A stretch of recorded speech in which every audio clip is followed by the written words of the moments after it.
एक बार एक राजा ने अपने राज्य की एक रास्ते पर बड़ा सा पत्थर रखवा दिया और खुद जाकर एक बड़े से पेड़ के पीछे खड़ा हो गया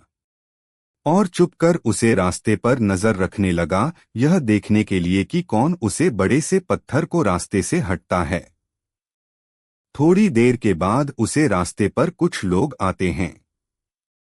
और जब उन्होंने रास्ते के बीच में एक बड़ा सा पत्थर देखता है तो वो लोग रास्ता बदल लेते हैं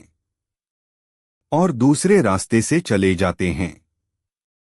फिर थोड़ी देर के बाद उसे रास्ते पर राजा के ही राजमहल के जो कम करने वाले वह आते हैं और वह भी जब इस बड़े से पत्थर को देखते हैं तो बिना उसे पत्थर को रास्ते से हटाकर वहां से पलटकर चले जाते हैं और उल्टा राजा को बुरा बोलते हैं कि राजा अपने राज्य का कम ठीक से नहीं कर रहा है, इतने बड़े बड़े पत्थर रास्ते के बीच में पड़े हुए हैं, राजा को इन्हें रास्ते से हटाना चाहिए। यह कहकर वह वहां से चले जाते हैं। फिर थोड़ी देर के बाद उसे रास्ते पर एक सब्जी वाला आता है जिसके कंधे पर सब्जियां थी और जब वो उसे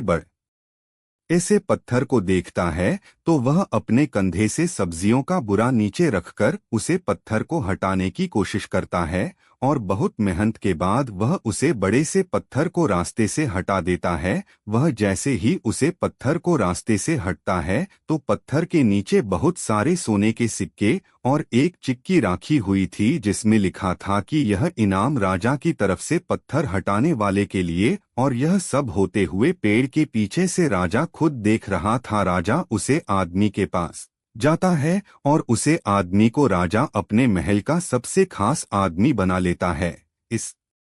कहानी से हमें यह सीख मिलती है कि हमारे रास्ते में आने वाली रुकावटें मुश्किलें हमें बेहतर करने और आगे बढ़ाने का मौका देती है, इसलिए जिंदगी में जब भी ऐसा मौका मिले उसे हाथ से गवाओ मत। बहुत से लोग ऐसे वक्त में मुश्किल कम को देखते ही पीछे हैं जाते हैं, लेकिन जब सब पीछे हैं जाए तो आप सामने ए जाओ, क्योंकि जीत उन्हें ही मिलती है जो प्रॉब्लम्स में अपॉर्चुनिटी ढूंढते हैं, और जब अपॉर्चुनिटी मिलती है तो वही अपॉर्चुनिटी आपकी कल को बेहतर बनाती है।